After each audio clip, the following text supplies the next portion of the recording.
김희수 헌재소장 후보자 같은 경우는 청문에서 부적격 판단을 내도 대통령이 임명을 강행할 수 없는 구조입니다. 헌재소장은 투표를 해야 되는데 지금 민주당이 갖고 있는 인원만으로는 통과시킬 수가 없잖아요. 지금 야3당이 김희수 떨어뜨린다. 칼을 가고 있다면서요? 더불어민주당이 120석 의석을 갖고 있기 때문에 국회 과반관 의석이 있어야만 김희수 헌재소장 후보자가 표결이 가능하지 않겠습니까? 게다가 지금까지는 자유한국당과 바른정당 국민의당의 전선 기조가 좀 달랐어요. 근데 이제 어저께를 기준으로 자유한국당, 바른정당, 국민의당이 야3당 공동전선을 형성하기로 얘기를 했다라는 측면이 나오거든요. 이건 뭐 추경도 마찬가지고 청문회도 마찬가지인 겁니다. 문재인 대통령 입장에서는 현재 안정적인 전국 운영을 위해서 김상조 후보자 임명 강행할 수밖에 없다라는 데에는 일부 동의하는 측면들도 분명히 존재할 거예요. 그럼 이제 남은 거는 강경화 후보자가 남은 건데 만약에 강경화 후보자까지 국회에서 청문보고서 채택이 안 되는데 임명을 강행하게 됐을 경우에는 말 그대로 높은 여론조사 지지율만 믿고 사실은 국회와의 협치는 거부하겠다라는 시그널로 해석될 수밖에 없는 부분이거든요. 이걸 이제 어떻게 돌파해 나갈지가 이번 주에 있는 전국의 가장 큰 분수령이라고 보여집니다. 지금 청와대 관계자에 따르면 강경화 후보자에 대한 임명도 대통령이 강행할 것이다라는 기류가 지금 강하게 관측이 되고 있는데요. 제가 볼 때는요. 문재인 대통령께서 과연 야당을 어떻게 생각하는지가 좀 궁금할 뿐입니다. 그러니까 저는 정의는 무조건 내가 옳다. 정의는 내가 독점한다. 또 정의를 내가 정의 내리겠다. 이런 식의 좀 우월적인 사고방식을 가진다면 지금의 여소야대 정국에서 문재인 정부 5년 동안 정말 또 옛날식의 도돌이표의 극한 대결로 갈 수밖에 없거든요. 그렇다고 한다면 물론 내각을 구성한 첫 단추를 깨는 데 있어서 자기가 임명한 사람들에 의해서 발목 잡기로 비춘다면 그 화가 날 수 있겠죠. 그러나 국민 여러분들이 판단하시겠지만 발목 잡기 측면도 있지만 발목 잡기 아닌 측면도 있잖아요. 그러면 발목 잡기 아닌 측면에 있는 후보자에 대해서는 자기가 한 발 양보하는 것이 그렇게 어렵습니까? 제가 몇 번 여기서 말씀드립니다만 한 발 양보하는 것이 오히려 다음 수술을 자기 뜻대로 갈 수 있는 좋은 계기가 될 텐데 그걸 못 하시는 걸 보니까 정말 좀 안타깝다는 생각이 들고요. 어제 김상조 후보 임명장 줄 때 지금 하신 말씀을 보면 아직도 대야 인식이라는 게 협치의 대상보다는 내가 오르니까 따라오라는 식의 일방통행식 좀 생각이 강한 것 같아요. 제가 우리 아들 녀석하고 무슨 문제가 있어서 아들하고 대화를 하겠다고 그러면 마주와서 대화를 하면 뭐합니까? 대화를 하면서 내가 양보할 게 있어야 되는 거 아닙니까? 근데 대화를 한다고 하면서 나는 계속 내 고집만 주장하면 아들 녀석이 그걸 흔쾌히 봐드리겠습니까? 제가 볼 때는 김상조 후보는 넘어간다 하더라도 지금 야3당에 다 공이 반대하고 있는 강경화 후보에 대해서만큼은 스스로가 좀 물러나는 모양새를 보여줘야 협치의 기반이 될 거라고 생각합니다. 엊그제 국회 가서도 한마디도 국회 야당에 대해서 자기 스스로에 대해서 사과하거나 양해를 부탁한 말을 하지 않았지 않습니까? 저는 문재인 대통령께서 5년 동안 정말 성공한 정부를 가기 위해서는 과거와 같은 똑같은 식의 극한 대결로 가지 않기 위해서는 물러설 줄 아는 용기, 저는 그게 필요하다고 생각합니다. 지금 강경화 후보자 장관의 세금 탈루 의혹 그리고 안경환 장관 후보자의 오늘 봤던 여성에 대한 폄하 논란 그리고 조대엽 장관 후보자의 음주운전 논란도 지금 만만치 않게 예정되어 있기 때문에 야당의 협조를 과연 얻을 수 있을지가 걱정스럽다라는 기사가 오늘 여기저기서 나오고 있습니다. 오늘 돌직구쇼의 또 깨알 재미입니다. 조간신문을 바라보는 면대면 저희가 오늘 준비해봤습니다. 오늘 저희가 준비한 면대면 동아일보 사설과 한겨레신문 사설을 준비해봤습니다. 먼저 동아일보 사설부터 소개해드리죠. 제목, 마이웨이 내각으로 인사절벽 넘을 수 있겠는가? 오늘자 동아일보 사설인데요. 문 대통령의 협치 약속이 무색해진 형국임에도 청와대는 오히려 정치의 중요한 원칙은 타협이라며 야당의 책임을 돌렸다라고 비판을 했습니다. 그러면서요. 문 대통령으로선 80%를 상회하는 국정 지지도를 무기로 국민이 야당의 발목 잡기를 용서하지 않을 것이다 라는 생각이 깔려있는 듯하다. 하지만 신생정부 최대 적은 늘 높은 지지도였다. 지지도를 믿고 과속 질주하던 역대 정부의 행로부터 살펴보길 바란다. 아주 청와대로서는 뼈아픈 사설을 오늘 동아일보가 썼는데 정반대의 사설 준비했습니다. 면대면 이번엔 한겨레신문의 사설입니다. 제목, 김상조 공정위원장의 임명은 불가피했다. 야당 의견을 존중해야 하지만 정권 초기의 중요한 시점을 이대로 허비할 수 없다는 현실적 측면을 고려해야 한다. 자유한국당이 김 위원장의 임명에 반대한 건 그건 무리수다. 그러면서요.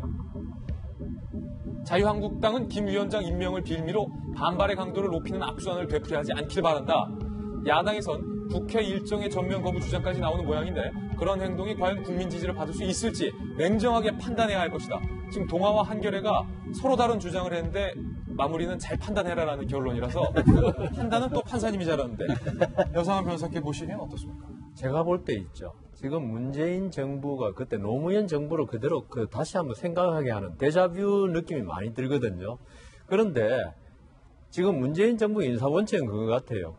나하고 코드가 맞으면 어떤 흠이 있더라도 그거는 별로 문제가 되지 않는다. 그리고 있죠. 문재인 대통령이 높은 지지도를 믿고 있다고 그랬지만 또 하나 거기 첨부할 것은 지금 문재인 대통령이 혹시 이걸 진영 논리로 보고 있지 않는가. 그러니까 이 반대하는 사람들은 내가 미워서 그리고 진보가 미워서 반대하는 것이 아닌가 이렇게 생각하고 있다면 이건 진짜 큰 문제거든요.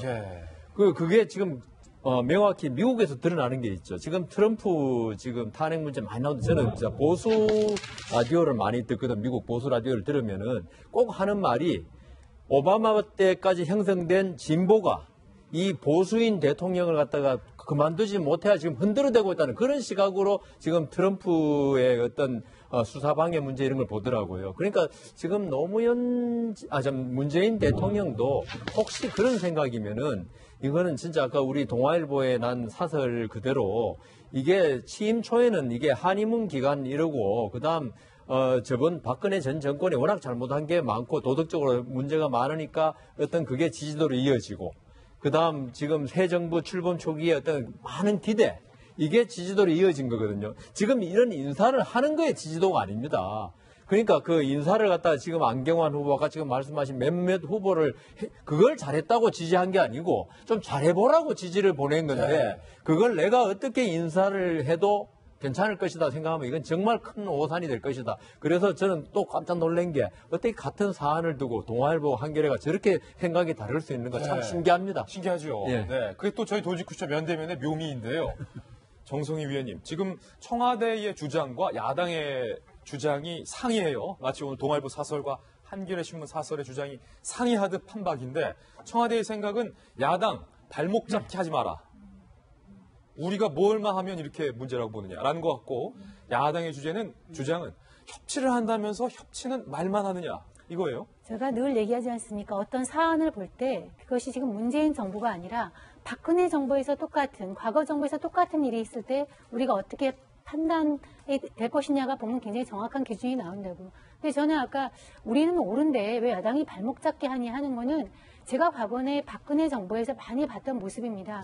박근혜 정부에서 어떤 법안이나 어떤 인사 문제에 대해서 그때 우리가 하는데 야당이 꼭 발목 잡는다 이렇게 하면서 사실 이렇게 카메라 보면 박 대통령이 너무 국회를 한심히 하면서 한숨을 푹 쉬거나 막 이제 맹 비난하는 그런 어떤 오버랩이 되거든요. 그러니까 지금 이제 이것이 첫 번째 사안이라 어떨지 모르겠지만 우리는 문재인 그 정부에 대해서 상당히 국민들의 지금 기대와 이런 거 높지 않습니까? 다른 모습을 보여줄 거라는 그런 기대가 있어요. 그런데 이런 나오는 행태가 만약에 과거에 여당이었던 정부와 똑같다면은 그 같은 기준으로 볼 때는 실망스럽고요. 제가 이런 모습을 박근혜 정부나 과거의 정부에서 똑같이 이제 비판하는 거와 똑같은 기준으로 그와 똑같은 기준으로 한다. 이게 문재인 정부라 그런 것이 아니라 똑같은 정부로 이렇게 나만 옳고 내가 하는 거에 대해서 왜 야당이 발목 잡느냐 이런 식으로 가는 거는 곤란하다는 생각이 들고 더더욱이나 지금 지지율은 대통령이 정말 80%를 상회하지만은 국회라는 것은 우리가 대의정부를 채택하는 한 국회라는 것으로 구성된 국민들의 국회의원이 있습니다. 그거를 같이 안고 가고 협치를 해야지 가는데 말로는 협치라고 하면서 아까 얘기한 대로 협치의 기본은 어떤 가진 자의 양보거든요. 그 할 수 없이 그냥 마이웨이로 가겠다는 것은 곤란하고요. 우선 일이 되지가 않습니다. 일이 되면 또 괜찮아요.